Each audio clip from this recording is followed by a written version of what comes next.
Starting with a look back at late-night history, Johnny Carson ruled television for 30 years, hosting America's biggest stars with charm, quick humor, and an easy interview rhythm that made him a national fixture. During that long run, his NBC desk became a cultural landmark, where celebrities relaxed enough to show sides of themselves they hid elsewhere. Yet in those moments of lowered guard, the show sometimes revealed uncomfortable truths about famous guests as the country's views on race changed across Carson's 3 decades.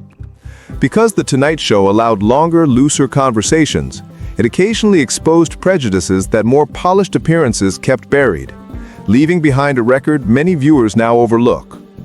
As one former NBC executive put it, Carson occupied a space between old and new Hollywood, welcoming stars from a time when racist attitudes were normalized, while also adjusting to a society rejecting those same attitudes. This balancing act created on-screen tension as Carson tried to honor industry legends while also acknowledging a growing awareness of racial sensitivity. His own thinking on race, progressive for his era yet limited by later standards, influenced how he handled guests whose comments ranged from subtle bias to outright racism. Television historian Margaret Collins noted that Carson was trapped between eras, unable to drop every major star with troubling views because they made up much of Hollywood in the 60s and 70s. Over time, however, footage shows him growing visibly uneasy with certain guests, leading to small but clear shifts in how he interacted with them. With that context in mind, we revisit 7 of Carson's most racially troubling guests, figures whose appearances exposed prejudices that contradicted their polished public personas. Beginning with one of the biggest names of all, John Wayne entered the studio embodying America's cowboy myth, rugged, patriotic, and unshakably masculine. Though Carson treated him with the respect given to a legend, Wayne's political and racial beliefs often clashed sharply with the more inclusive vision gaining traction during Carson's era. Those beliefs became unmistakably public in his infamous 1971 Playboy interview, where Wayne voiced views that went far beyond simple conservatism into openly racist territory. As journalist Thomas Henderson reminded readers, Wayne's declaration, "I believe in white supremacy until the blacks are educated to a point of responsibility," was not vague or misconstrued, but a direct endorsement of white supremacy. The interview went further, defending European settlers for taking native land and dismissing systemic racism in Hollywood, exposing beliefs that clashed with Wayne's heroic public image.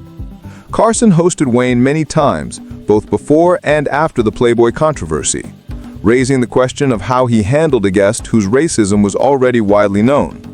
Footage from those later appearances shows Carson subtly adjusting, still polite yet noticeably more distant, the easy rapport of earlier visits replaced by a cooler formality. While Wayne avoided racist remarks on the show itself, Carson's awareness of the Playboy comments created a visible shift, one that historians like Collins describe as quiet discomfort rather than open confrontation. The warmth faded quickly. Carson's treatment of Wayne after their exchange showed the delicate balance he constantly walked, recognizing shifting cultural expectations while avoiding open conflict with powerful guests. Instead of rejecting Wayne or publicly calling him out, Carson kept things cordial while creating a quiet emotional buffer viewers could sense. America's cinematic cowboy wasn't merely rugged. He openly embraced white nationalist ideas, exposing the deep contradiction in his public image. The divide between the noble hero he played and the racist views he openly voiced became impossible to ignore.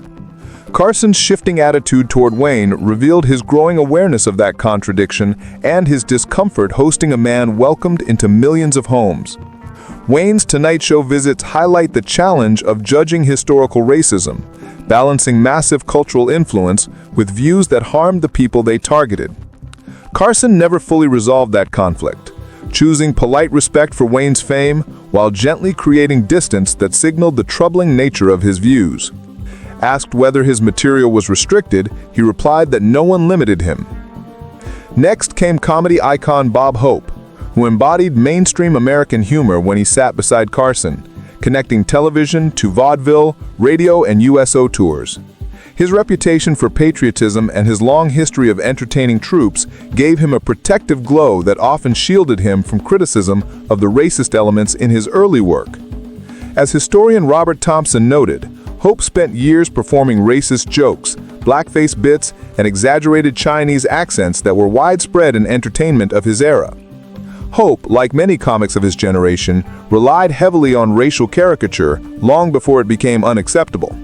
Unlike some who later acknowledged that harm, Hope resisted changing social expectations around race. When pressed about those old routines, he brushed aside concerns rather than recognizing the damage they caused. Thompson explained that Hope refused to apologize, framing the material as simply of the time, a stance common among older entertainers who saw new standards as needless sensitivity. More troubling was that Hope continued using racially questionable material even after society had clearly moved away from it. While he softened the most blatant parts, he still leaned on stereotypes other comics had largely abandoned. A former NBC executive recalled that Hope frequently used such jokes on roasts and talk shows, even into the 1970s and 80s. Carson usually offered a tight smile or quick transition rather than encouragement, signaling mild unease to viewers paying attention. Hope created a particular dilemma for Carson, who admired the older comedian's legacy but understood that parts of his humor no longer fit. Without confronting him outright, Carson usually steered conversations away from risky remarks, gently redirecting rather than challenging the offensive content. Johnny smiled politely, but he recognized that the old material no longer landed. This dynamic captured Carson's struggle, honoring a legend while knowing much of that legend's humor had aged poorly. His restrained smiles and swift pivots showed his effort to respect Hope while avoiding the discomfort of direct criticism. Hope's case reveals the deeper tension between celebrating entertainment history and acknowledging its flaws. He had undeniably shaped American comedy and lifted troop morale during crucial periods. Yet those contributions came packaged with material harmful to targeted communities. Carson never fully untangled that complexity during Hope's Tonight Show appearances. Hope's ongoing defense of his old routines mirrored a broader pushback among veteran performers who saw criticism of racist jokes as an attack on comedy rather than recognition of their impact.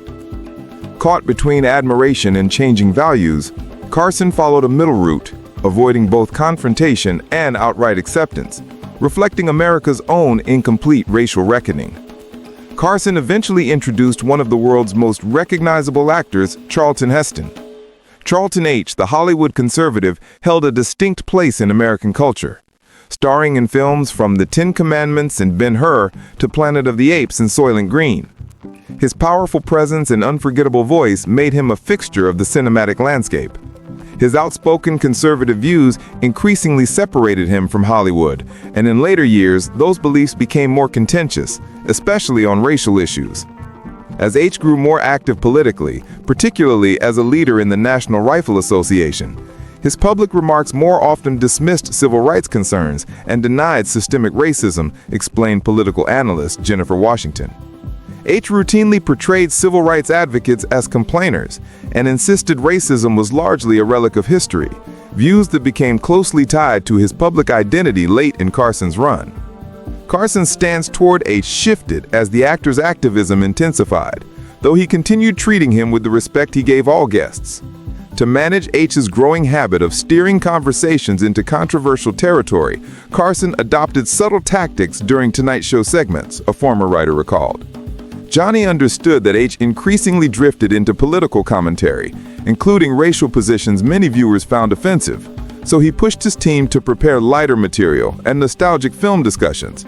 This mirrored Carson's general approach to politically charged guests, keeping the show focused on entertainment rather than letting it turn into a stage for polarizing viewpoints.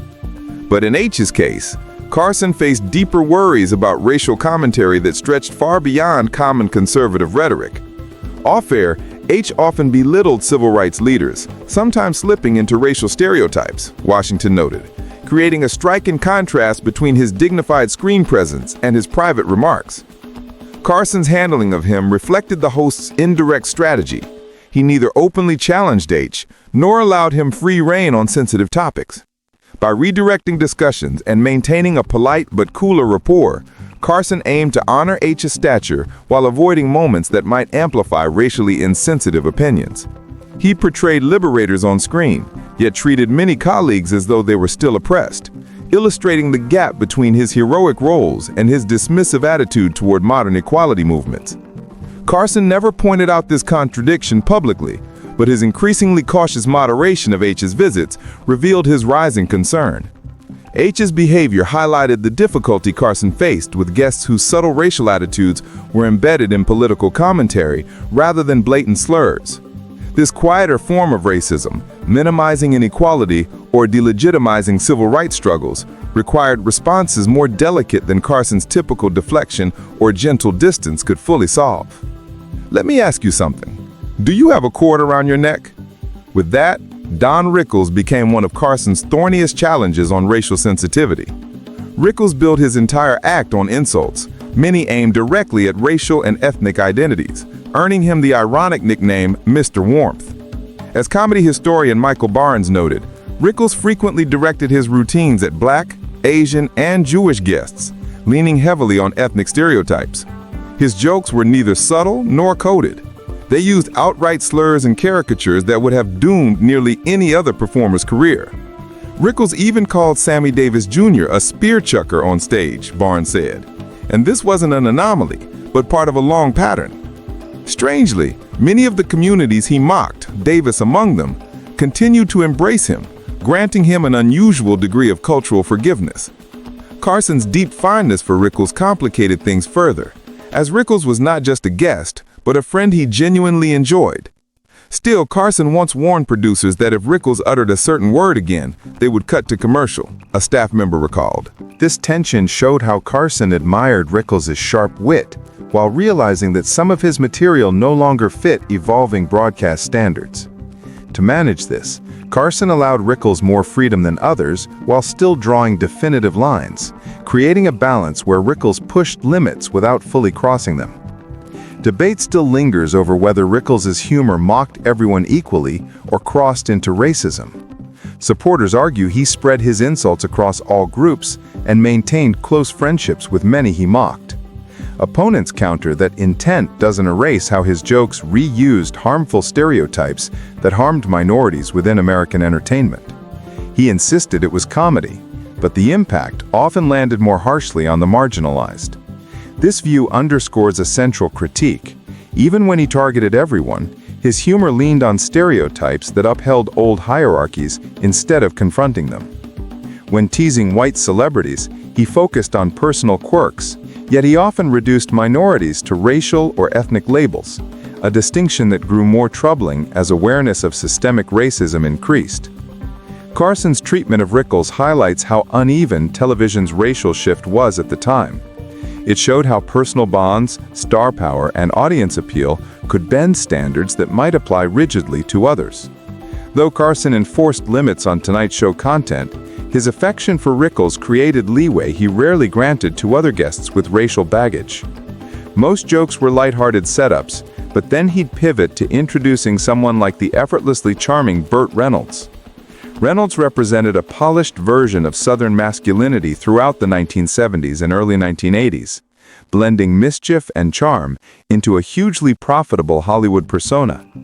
His Tonight Show visits reinforced that charm, with Carson relishing Reynolds' playful self-mockery and lively stories. Yet beneath his likable image surfaced occasional racial remarks shaped by his upbringing in the Jim Crow South. Entertainment journalist Rebecca Santos noted that despite his cowboy charisma, he made several racially loaded jokes in the 70s and early 1980s. Growing up in segregated Florida, Reynolds carried attitudes from that era, and while more open-minded than many of his peers, he sometimes slipped into outdated humor as social norms shifted. Unlike guests who frequently crossed lines, Reynolds' missteps tended to be isolated flare-ups rather than consistent behavior. Even so, these moments mattered, especially when delivered on a platform as widely viewed as The Tonight Show. One appearance involving jokes about Native Americans drew a wave of complaints, Santos added. During a 1978 visit, he relied on stereotypes about Native Americans that dismissed their experiences, prompting hundreds of letters from upset viewers. Carson's handling of the fallout showed his increasing sensitivity to evolving cultural expectations. Instead of ignoring the incident, he took quiet steps to manage the issue without publicly embarrassing Reynolds.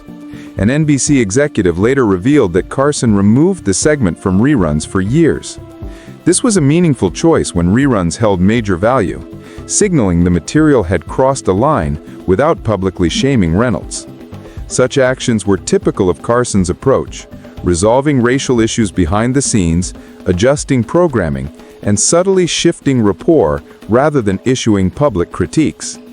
This strategy allowed him to adapt to changing times without provoking backlash or damaging celebrity relationships. Reynolds remains a notable example because his lapses didn't match his generally warm and inclusive public image.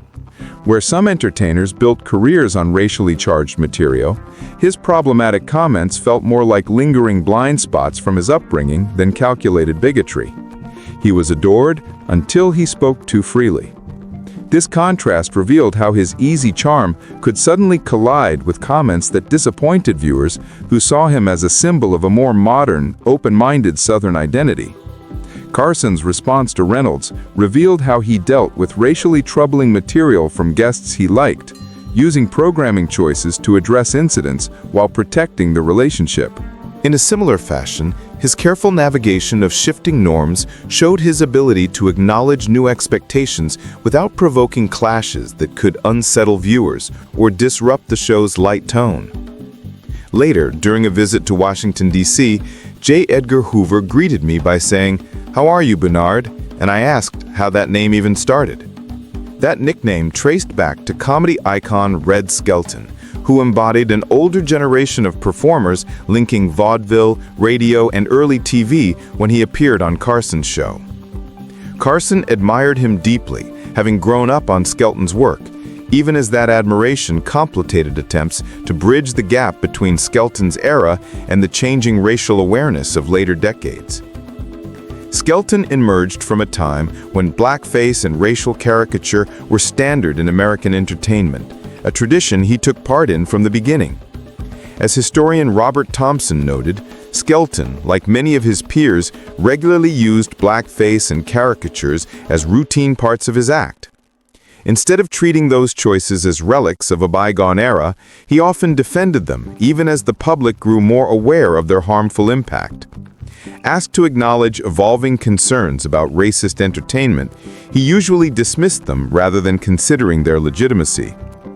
Thompson explained that Skelton kept defending minstrel-style humor well into the 1980s, insisting that criticism of such material was censorship. Rather than seeing caricatures as damaging, he insisted critics were attacking comedy itself. This argument expanded into broader complaints about growing racial sensitivity across the industry, which he framed as excessive political correctness. Skelton occasionally expressed these sentiments on The Tonight Show, creating visible tension with Carson's more modern sensibilities. A former NBC executive recalled that Skelton even criticized the network for limiting the racial jokes he had long relied on. These remarks put Carson in a difficult position. He valued Skelton's legacy, yet he knew the audience no longer shared the same tolerance for outdated racial humor. Carson handled these moments subtly, acknowledging Skelton's stature while keeping some distance from the more problematic comments. Instead of correcting Skelton directly, he would offer a polite response and then redirect the conversation towards safer ground. As one observer put it, Carson maintained respect for the legend even as the audience stopped responding to the old material. This shift highlighted how live audience reactions helped push television away from racist tropes more effectively than rules or host preferences alone.